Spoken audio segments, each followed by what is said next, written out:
Tesla CEO, అలాగే Twitter యజమాని ప్రస్తుతం ఎలన్ మాస్క్. ఇప్పుడు కీలకమైనటువంటి అంశమే. ఏదైతే క్రిందసారి బైడెన్కి మద్దతు ఇచ్చి ట్రంప్కి వ్యతిరేకంగా ఉన్నాడు, అయితే ట్రంప్కి సంబంధించిన ట్విట్టర్, ఫేస్బుక్ లాంటి వాటిని సీజ్ చేయడాన్ని అతను వ్యతిరేకించి ఏకంగా ట్విట్టర్నే కొనుగోలు చేసినటువంటి సందర్భం. ఇప్పుడు ఆ ట్విట్టర్ని తన చేతుల్లో నడుపుతున్నాడు.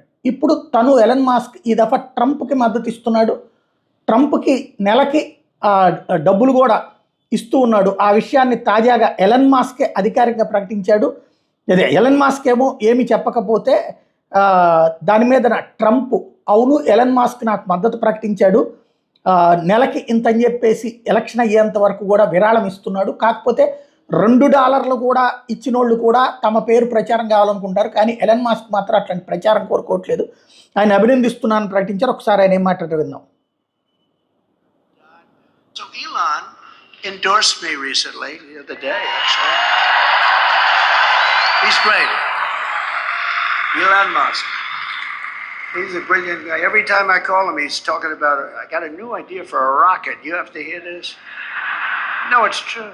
You know, the first time I ever saw this, I'm watching television like 3 years ago, and I see a rocket motor engine, come down landing, straight up in, no wings, no nothing, and it's landing. I thought I was seeing things. What is that? And it's landing on a barge in the middle of the ocean.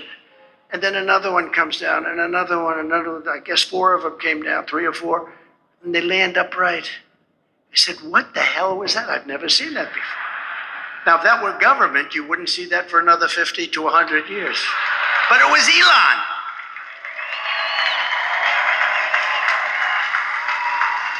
Now, think of that. And I called him, and I've always had a good relationship with him, but I called him, and I said, what was that? He said, well, ఎప్పుడు Elon మాస్క్ని కలిసిన రాకెట్ల గురించి వీటి గురించి మాట్లాడుతూ ఉంటాడు.